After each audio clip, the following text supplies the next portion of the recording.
9 old car features we miss. Touchscreens, airbags, beeps and bongs abound in today's automobiles. Sure, they're safer than ever before, but there are a few things about old cars that we miss. Today we are going to talk about the things about old cars we miss the most. Number 1. Full-sized spare tire.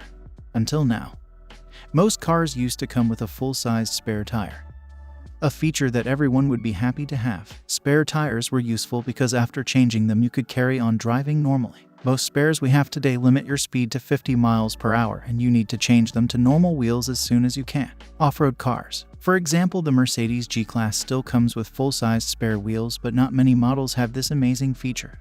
Number 2. Bench seats. Unlike modern cars which have separate and comfortable cushion seats and safety belts, old cars had bench seats. These bench seats had no seat belts and could easily fit 3 people in the front row with room for a 4th skinny passenger. Things changed when bucket seats were introduced, providing more storage options and a sportier look. Due to safety concerns, such as airbags which can only protect up to 2 passengers, bench seats were replaced. Number 3. Manual windows. The majority of the items on this list can be justified using practical or rational arguments, but manual windows are more difficult to convince. Reliability. Electric windows aren't particularly prone to failure, nor are they difficult to repair if they do. Weight. There's not much to it because they're lighter and more compact. Heat-fit windows aren't even cooler, though the slide-back glass on an old Mini has its appeal. They're really just a device that instantly places cars in a specific era, and that's enough for us. Number 4. Manual steering.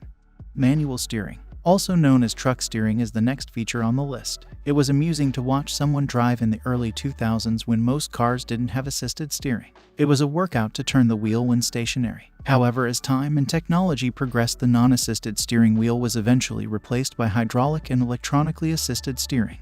Number 5. Pop-up headlights.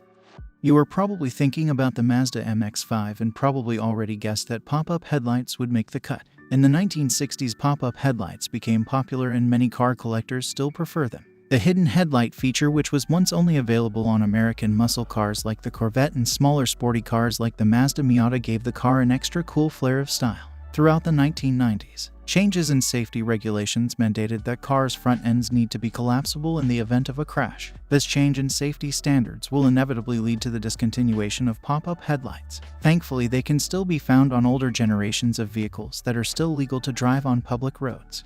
Number 6. Great visibility. When you get into most old cars, even those from the 1990s, you'll notice the near panoramic visibility. New cars have plunging roof lines, higher belt lines, and thicker pillars which all harm outward vision, making you sick in the back seat and forcing you to squint around pillars tall enough to support the Parthen. Crash safety is important. We don't need to tell you how thin metal reacts in a rollover, but active safety, which is about preventing an accident, has taken a hit with electronics replacing good visibility. Number 7. Parking brakes. The traditional parking brake pull-up lever is disappearing from most new cars to be replaced by an electronic parking brake that activates with a push of a button.